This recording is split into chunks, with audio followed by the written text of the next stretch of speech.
أعوذ بالله من الشيطان الرجيم بسم الله الرحمن الرحيم اللهم صل على سيدنا ومولانا محمد وعلى آلہ وصحبہ وبارک وسلم۔ الحمدللہ آج ہم نے 16ویں روزے کی جو ہے وہ نماز تراویح ادا کی ہے۔ آج کی نماز تراویح میں جو قرآن مجید تلاوت کیا گیا ہے وہ سورۃ طٰہٰ کی چوتھے رکوع سے لے کر تو سورت آج مکمل جو ہے اس میں ہم نے سنی ہے اور حافظ صاحب نے پڑھائی ہے۔ 22 رکوع جو ہے آج ہم نے جو نماز تراویح میں سنے ہیں، تو آئیے ہم ان لوگوں کا مختصر سا جو ہے آسان مفہوم جو ہے وہ بیان کرتے ہیں، دیکھتے ہیں کہ ان میں اللہ تبارک تعالیٰ نے کیا حکم عطا فرما رہے ہیں۔ سورۃ طٰہٰ جس کا چوتھا رکوع ہے، اس رکوع میں جو فرعون اور اس کے لشکروں کی تباہی اور پھر بنی اسرائیل پر اللہ کے احسانات کا ذکر کیا گیا۔ ان سے کہا گیا کہ احسان مندی کا تقاضا ہے کہ اللہ کی نافرمانی اور ناشکری نہ کرو، ایسا کیا تو اللہ کے غضب کا شکار ہو جاؤ۔ ہاں کبھی غلطی ہو جائے تو اللہ سچی توبہ کرنے والے کو معاف فرما دیتی ہے۔ پھر اس رکوع میں حضرت موسیٰ علیہ السلام کو کوہ طور پر بلانے انہیں تورات عطا کرنے کا ذکر ہے۔ انہوں نے نیکی میں جلدی کی، مقررہ وقت سے پہلے کوہ طور پر چلے گئے۔ اس اجلت کا نقصان یہ ہوا کہ بنی اسرائیل میں آپ کی غیر حاضری تبدیل ہو گئی اور سامری کو گمراہی پھیلانے کا موقع ملا۔ اس نے بچڑے کی مورت بنائی اور اعلان کیا کہ حضرت موسیٰ علیہ السلام کا مقبوض یہ بچڑا ہے۔ تو بچڑے کی مورت نہ کسی بات کا جواب دے سکتی تھی، نہ کسی کو نفع یا نقصان پہنچا سکتی تھی، لیکن پھر بھی بنی اسرائیل کی بڑی تعداد نے اسے معبود مانا اور اس کی پوجا شروع کر دی۔ 5ویں رکوع میں قوم کی گمراہی کے حوالے سے حضرت ہارون علیہ السلام کے طرز عمل کی وضاحت جو ہے وہ اس کا تذکرہ ہے۔ انہوں نے مشرکین کو بچڑے کی پرستش سے روکا۔ مشرکین انتہائی ضد پر اتر آئے اور کہا کہ ہم حضرت موسیٰ علیہ السلام کی آمد تک یہ عمل نہیں چھوڑیں گے۔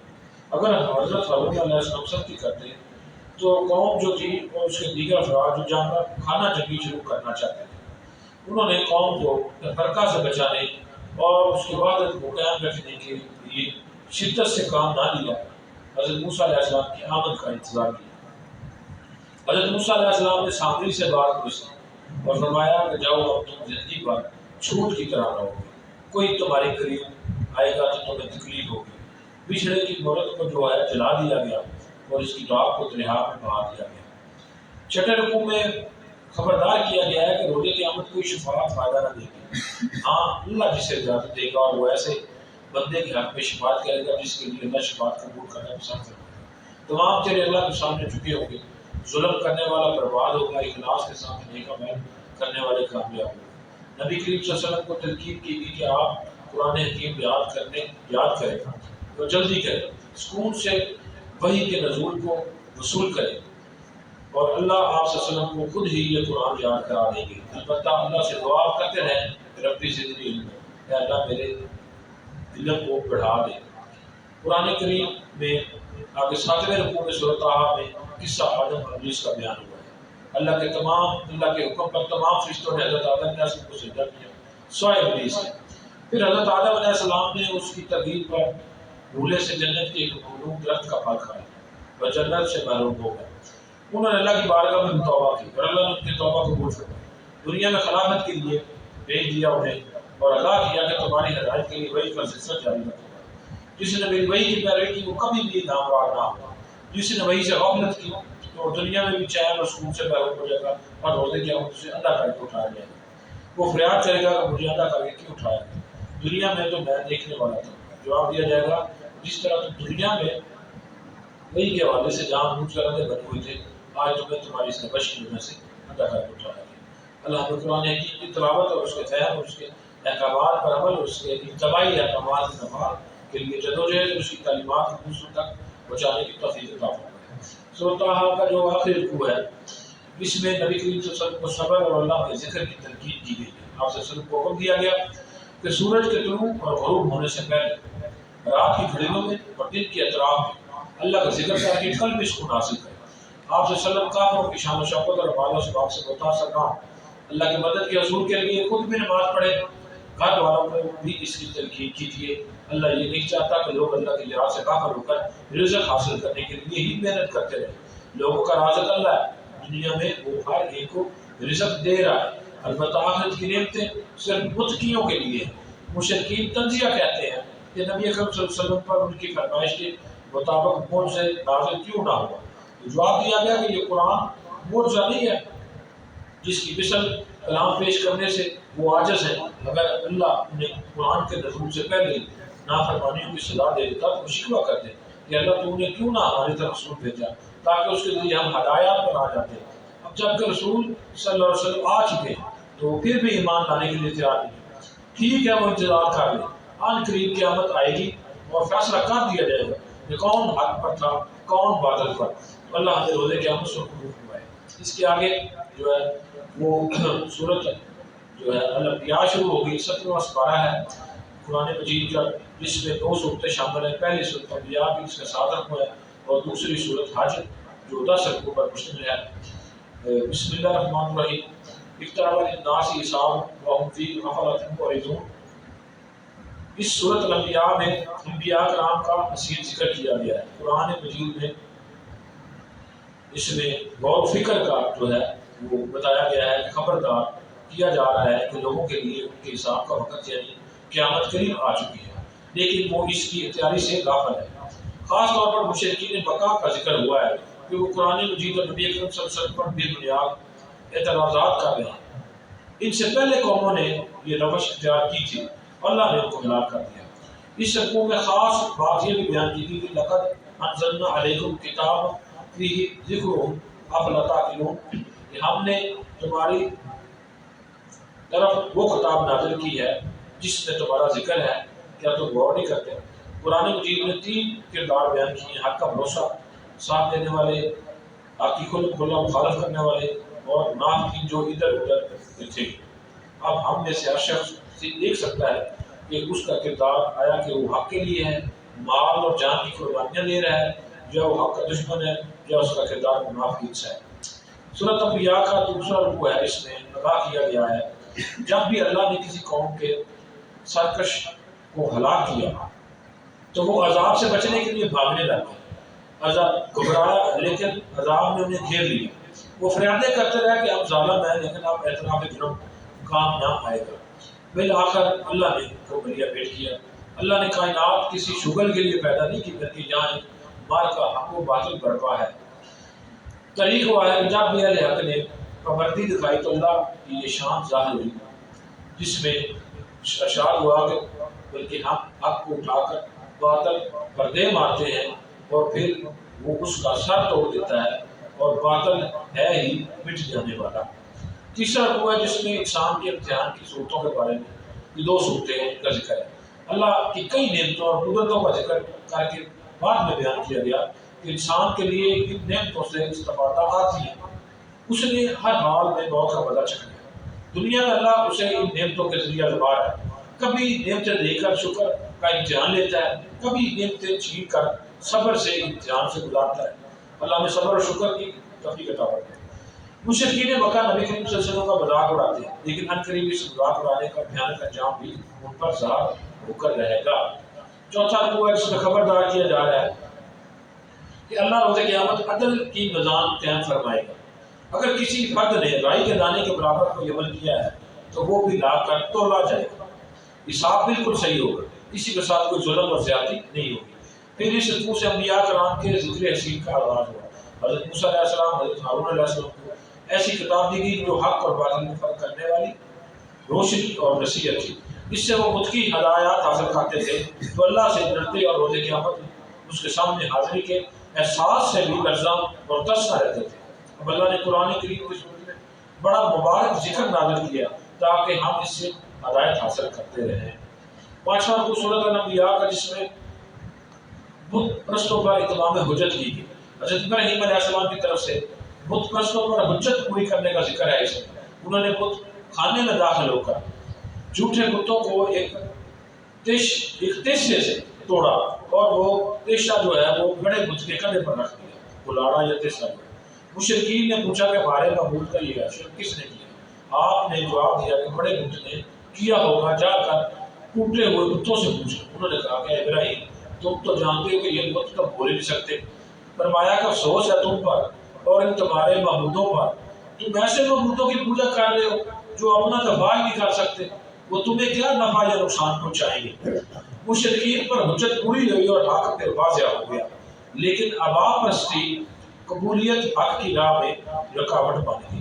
انہوں نے حضرت ابراہیم علیہ السلام کو دہتی ہوئی آگ میں جلا کر بسر کرنے کی سازش کی، لیکن ہر شہر میں تاثیر اللہ ہی کی اذن سے اللہ نے آگ کو حکم دیا کہ ٹھنڈی اور سلامتی والی ہو جائے ابراہیم پر۔ آگ کے شعلے ابراہیم علیہ السلام کے لیے گلستان بن گئے اور سازش کرنے والے وہاں رسوا ہوئے۔ پھر اللہ نے انہیں حضرت اسحاق اور حضرت یعقوب جیسی صالح اولاد عطا کی اور ان پر ایمان لانے والے حضرت لوط علیہ السلام کو نبوت اور رسالت سے سرفراز کیا۔ چھٹا رکوع ہے جس میں انبیاء کرام پر اللہ کی عنایات کا ذکر ہے۔ اس رکوع میں حضرت نوح علیہ السلام، حضرت داؤد علیہ السلام، حضرت سلیمان علیہ السلام، حضرت ایوب علیہ السلام، حضرت اسماعیل علیہ السلام، حضرت عیسی علیہ السلام اور حضرت ذوالکفل پر اللہ تعالیٰ کی عنایات کا بیان ہے۔ پھر حضرت یونس علیہ السلام کا ذکر کیا گیا جنہوں نے اللہ کی اجازت آنے سے قبل ہی اپنی قوم کو چھوڑ کر ہجرت اختیار کر لی۔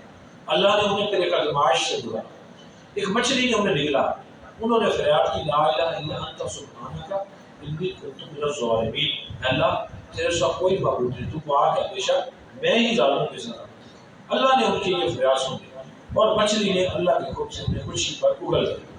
حضرت زکریا علیہ السلام کی دعا اللہ نے قبول کی، ان کی بیوی ماں تھی، ان کو درست کر دیا اور انہیں یحییٰ علیہ السلام جیسا پاکیزہ بیٹا عطا فرمایا۔ حضرت مریم علیہ السلام کی مدد سے موزانہ طور پر حضرت عیسیٰ علیہ السلام کو پیدا کیا گیا اور دونوں کو رہتی دنیا تک ایک نشانی بنا دیا۔ بے شک یہ تمام انبیاء اللہ کی ہی عبادت کرتے تھے اور نیکیوں میں سبقت لے جاتے تھے۔ اللہ ہمیں بھی ان کے نقشے قدم پر چلنے کی توفیق عطا فرمائے۔ اگلا رکوع ہے ساتواں، جس میں خوشخبری دی گئی کہ اخلاص کے ساتھ جو نیکی کی گئی ہے وہ لکھی جا رہی ہے اور اس کا پھر بھرپور صلہ دیا جائے گا۔ مشرکین کو تنقید دی گئی کہ جہنم میں تمہارے ساتھ تمہارے معبود بھی چلیں گے، وہاں تمہاری چیخ و فریاد کسی کام نہ آئے گی۔ اس کے برعکس نیک لوگ ہر گھبراہٹ سے محفوظ ہوں گے اور اپنی پسندیدہ نعمتوں سے لطف اندوز ہو رہیں گے۔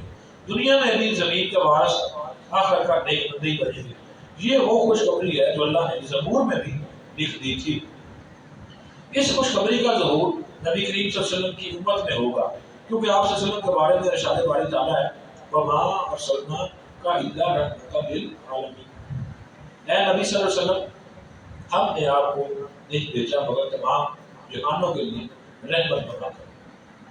یہ اللہ کی رحمت ہی کا مظہر ہوگا کہ زمین سے ظالموں کا اقتدار ختم ہوا اور خدا ترس بندے زمین کے لیے وارث بنے۔ رکوع کے آخر میں آپ صلی اللہ علیہ وسلم کے حوالے سے شرک کا صد باب ہے۔ ارشاد ہوا قل انما یوحی الی انما الہکم الہ واحد، اے نبی ان سے کہہ دیجیے کہ میری طرف وحی کیا گیا ہے کہ تمہارا معبود ایک ہی معبود یعنی اللہ ہے۔ گویا آپ صلی اللہ علیہ وسلم رحمت للعالمین ہے، لیکن معبود نہیں، معبود صرف اللہ تعالیٰ ہے۔ اس کے آگے سورۃ حج جو ہے وہ اس کی ابتدا ہے، وہ اس میں باطل ثمرات کی زوردار نفی کی جا رہی ہے۔ اس کے پہلے رکوع میں جو ہے اللہ کے عظیم قدرتوں کا بیان جو ہے کیا گیا ہے۔ پہلے رکوع میں قیامت کے واقع ہونے کا ذکر ہے۔ روز قیامت دودھ پلانے والی اپنے دودھ پیتے بچے کو چھوڑ دے گی، حمل والیاں اپنے حمل گرا دے گی، لوگ دیوانے نظر آئیں گے، حالانکہ وہ دیوانے نہیں ہوں گے بلکہ ان پر اللہ کا عذاب ہوگا، وہ بڑا شدید ہے۔ لوگوں میں سے ایسے بھی ہوں گے جو اللہ کی قدرت کے بارے میں شک کرتے ہیں کہ وہ بعد انسان کو مرنے کے بعد دوبارہ زندہ کرے گا۔ کیا وہ غور نہیں کرتے کہ اللہ نے پہلے انسان کو مٹی سے پیدا کیا، پھر اسے نسلی انسانی کی نطفے سے افزائش کی، نطفے کو جمع ہوا خون، جمع ہوئے خون کی بوٹی اور پھر بوٹی پر نقش و نگار بنا کر انسان کی نقشہ کشی کی گئی۔ اس کے بعد انسان کو ایک صحیح سالہ بچے کے طور پر دنیا میں بھیجا گیا۔ پھر رفتہ رفتہ انسان اپنی عمر کے مختلف مراحل میں کرتے کرتے بڑھاپے کو پہنچ گئے۔ اس طرح سے کیا وہ دیکھتے نہیں ہیں کہ اللہ نے مردہ زمین کو زندہ کیا ہے، اس نے طرح طرح کے خوبصورت پودے اور نباتات پیدا کیے جو اللہ یہ سب کچھ کر سکتا ہے، وہ انسان کو دوبارہ زندہ کرنے پر بھی قادر ہے۔ قیامت آئے گی اور حساب کتاب ہوگا. جو لوگ اللہ کی قدرت کے بارے میں جانتے ہیں ان کے لیے دنیا میں رسوائی اور آخرت میں دردناک عذاب ہے. اس کے آگے دوسرا رکوع ہے اس صورت حج کا، جس میں بیان کیا گیا ہے کچھ لوگ اللہ کی مدحی کرتے ہیں کنارے کنارے رہ کر، فائدہ نظر آئے تو آگے بڑھ جاتے ہیں، قربانی دینے پڑی تو پیچھے ہٹ جاتے ہیں. ایسے لوگ دنیا میں خسارے میں اور آخرت میں بھی خسارے میں ہی رہیں گے. روز قیامت اللہ مخلص اہل ایمان کو جنت میں داخل فرمائے گا. اس کے برعکس کافر جہنم کے دردناک عذاب سے دوچار ہوں گے. ان کے لباس جو ہیں وہ آپ کے تیار کیے گئے ہوں گے، ان پر ایسا کھولتا ہوا پانی ڈالا جائے گا جو ان کی کھالوں اور انتڑیوں کو بھی پگھلا دے گا. پھر ان پر لوہے کے ہتھوڑوں سے ضربیں لگائی جائیں گی. جب بھی جہنم سے نکلنا چاہیں گے ٹھوکریں مار مار کر انہیں اس میں دوبارہ کرا دیا جائے گا. تو اللہم اجرنا من النار، اللہ ہمیں جہنم کے عذاب سے محفوظ کرے. تیسرا رکوع ہے جس میں بشارت دی گئی جا رہی ہے کہ باعمل مومنوں کے لیے ایسے باغات ہوں گے جن کے نیچے نہریں بہہ رہی ہوں گی. ان کے لباس ریشم کے اور زیب و زینت سونے کے کمروں اور موتیوں کی صورت میں ہوں گی. اس کے برعکس جو اللہ کی راہ میں سرزمین حرم کی طرف آنے والوں کے لیے رکاوٹ بنتے ہیں یا اس سرزمین کے لیے طے شدہ آداب کی خلاف ورزی کرتے ہیں، ان کے لیے بھی دردناک عذاب ہوگا. اس سرزمین کے آداب یہ ہیں: اسے آمدنی کا ذریعہ نہ بنایا جائے، یا شرک اور قتل و غارت گری نہ کی جائے، کسی شکار کو مارا یا بھگایا نہ جائے، چند معینہ درختوں کے علاوہ دیگر درختوں کو کاٹا نہ جائے. حرم کی سرزمین پر کسی کی ملکیت نہیں ہے، یہ تمام مسلمانوں کے لیے بلکہ اس طرح ہے جیسے مسجد ہوتی ہے. اس کے آگے چوتھے رکوع میں جو ہے وہ حج کے مناسک اور اس کے برکات کے بارے میں بیان کیا کہ حضرت ابراہیم علیہ السلام کو اللہ نے حکم دیا کہ مسجد حرام میں صفائی اور طہارت کا خاص اہتمام کریں، اس گھر کو شرک کی نجاست سے پاک رکھیں، لوگوں کو حج کی ادائیگی کے لیے پکاریں. اللہ ان کی پکار کو دنیا کے کونے کونے تک پہنچا دے گا اور لوگ قیامت تک بڑے ذوق و شوق سے حج کی ادائیگی کے لیے آتے رہیں. حج کی وجہ سے جذباتی ایمانی کو جلا حاصل ہوتی ہے، عبادت کا کئی گنا ثواب ملتا ہے، کئی معاشرتی اور معاشی فوائد بھی حاصل ہوتے ہیں. قربانی کی عبادت احرام اتار کر غسل کرنا، طواف زیارت کرنا مناسک حج میں شامل ہے اور یہ حج کے ارکان ہیں. حج کی عبادت کا حاصل یہ ہے کہ انسان جو ہے ہر قسم کے شرک اور جھوٹ اور اللہ کی نافرمانی سے اجتناب کرے. شرک کرنے والا ایسا بدنصیب ہے کہ وہ توحید کے بلند مرتبے سے گرتا ہے تو خواہش نفس اسے بہت دور کی پستی میں گرا دیتی ہے، یا پنڈت پروہت اور دنیا دار پیروں جیسے وحشی پرندے اس کے بال اور وسائل کو نوچ نوچ کر کھا جاتے ہیں. پانچواں رکوع ہے جس میں قربانی کا حکم دیا جا رہا ہے اور روح اور مقصد کا بیان ہے. آگاہ کیا گیا ہے کہ اللہ نے ہر امت کے لیے قربانی کی عبادت طے فرمائی. اس کی صورت یہ ہے کہ حلال جانوروں کو اللہ کی راہ میں اور اللہ کے نام پر ذبح کیا جائے. یہ اللہ کا حکم ہے، اس پر عمل کرنا خواہ اس کی حکمت ہماری ناقص عقل میں آئے یا نہ آئے. قربانی کی روح تقویٰ ہے، یہ جذبہ کہ انسان اپنی خواہشات اور مرغوبات نفس کو اللہ کی مرضی کے سامنے قربان کر دے. اس عبادت کا مقصد ہے کہ اللہ کی بڑائی کو قائم کرنے کی کوشش کرنا. جانور ذبح کرتے ہوئے تو کہہ دیا کہ اللہ اکبر، یہ اللہ ہی بڑا ہے. لیکن کیا واقعی ہماری زندگی کے جملہ معاملات میں اللہ بڑا ہے؟ کیا اس کی مرضی اور اس کا قانون ہمارے گھر، ہمارے معاشرے، پورے ملک میں نافذ ہے؟ اگر نہیں تو قربانی کی عبادت آپ ساتھ ہمیں اس مقصد کے لیے جدوجہد کرنے کا فریضہ یاد دلاتی ہے. چھٹا رکوع ہے جس میں اطاعت فی سبیل اللہ کی اجازت دی جا رہی ہے. اس رکوع میں شامل آیات دوران سفر ہجرت نازل ہوئی. مکی دور میں مسلمانوں کو حکم تھا کہ کفار کے ظلم و تشدد کے جواب میں ہاتھ نہ اٹھائیں تاکہ انہیں مسلمانوں کو کچلنے کا جواب نہ ملے. اس رکوع میں مسلمانوں کو ایسے ظالموں کے خلاف جنگ کرنے کی اجازت دی جا رہی ہے جنہوں نے پر ظلم کیا اور انہیں ہجرت پر مجبور کیا. اللہ کی طرف سے مسلمانوں کو نصرت اور فتح کی بشارت دی جا رہی ہے. ظلم کے خاتمے کے بعد جب مسلمانوں کو اقتدار ملے گا تو وہ نماز اور زکوٰۃ کا نظام قائم کریں گے، اچھی اقتدار کو فروغ دیں گے، ہر برائی کو مٹا دیں گے. مزید ارشاد ہوا کہ کفار کی آنکھیں نہیں دل نہ دیں. آنکھیں اشیاء کا ظاہر اور دل اشیاء کی حقیقت کو دیکھتا ہے. دل بینا بکر خدا سے طلب، آنکھ کا نور دل کا نور نہیں ہے. ساتویں رکوع میں جو ہے وہ شیطان کی آمیزش اللہ کی طرف سے اصلاح ہے، اس میں شیطان کے پیدا کرتا ایک فتنے کا ذکر کیا گیا ہے۔ جب بھی کوئی نبی اللہ کے حکم پر عمل درآمد کے لیے منصوبہ بندی کرواتے ہیں تو شیطان ان کے منصوبے میں کچھ آمیزش کی کوشش کرتا ہے۔ یہ آمیز ایسے لوگوں کے خود سے باطن کو ظاہر کر دیتی تھی جن کے دلوں میں ٹیڑھ ہوتا، پھر اللہ شیطان کی شامل کرتا اس آمیزش کو مٹا کر اپنے حکم کی صداقت ثابت کر دیتا، جس سے سچے مومنوں کے ایمان اور یقین میں اضافہ ہو جاتا۔ سورۃ انعام آیت نمبر 99 میں بھی اللہ نے بشارت دی کہ اگر مکہ والے قرآن کی ناقدری کر رہے ہیں تو آپ ایک اور قوم کے لیے جو ہے وہ طے کر دیا گیا ہے کہ وہ اس کی ناقدری نہیں کرے گی۔ نبی اکرم صلی اللہ علیہ وسلم کا گمان تھا کہ یہ اہل طائف آپ صلی اللہ علیہ وسلم طائف کی طرف گئے، لیکن انہوں نے مکہ والوں سے زیادہ دشمنی کا مظاہرہ کیا۔ جن کے دلوں میں خباثت تھی انہوں نے اللہ کی طرف سے دی گئی مذکورہ بشارت کو غلط قرار دیا۔ اللہ نے اہل مدینہ کو اسلام قبول کرنے کی توفیق دے کر ان کے حق میں مذکورہ بشارت جو ہے وہ سچ ثابت کر دی۔ آٹھواں رکوع ہے سورۃ حج کا، جس میں بشارت دی گئی کہ اگر دوران سفر ہجرت کسی کو شہید کر دیا گیا یا وہ وفات پا گیا تو ہر صورت میں اللہ اسے بہترین ٹھکانہ اور عمدہ رزق عطا فرمائے گا۔ البتہ ہجرت کے بعد بھی امتحانات ختم نہ ہوں، کفار کے ساتھ جنگیں ہوں گی، ان جنگوں میں کبھی فتح اور کبھی وقتی شکست ہوگی، ہاں آخری فتح اہل عاقبی کی ہوگی۔ نواں رکوع ہے جس میں اللہ کے احسانات کا ذکر کیا جا رہا ہے۔ زمین میں موجود ہر شے اور سمندروں میں روان ہوا کشتیاں انسانوں کے فائدے کے لیے ہیں۔ آسمان جیسی مضبوط چھت کو اللہ ہی تھامے ہوئے ہے۔ تمام انسانوں کو اللہ ہی نے پیدا کیا ہے، وہی انہیں زندہ رکھے گا۔ محرومی یہ ہے کہ انسانوں کی اکثریت اللہ کی نعمتوں سے فائدہ اٹھانے کے باوجود ناشکری اور اللہ کے احکامات کی نافرمانی کرتی ہے۔ بعض ناشکرے تو ایسے بھی ہیں کہ اللہ کی آیات سن کر مشکل ہو جاتے ہیں اور تلاوت کرنے والوں پر دست اندازی بھی کرنے لگتے ہیں۔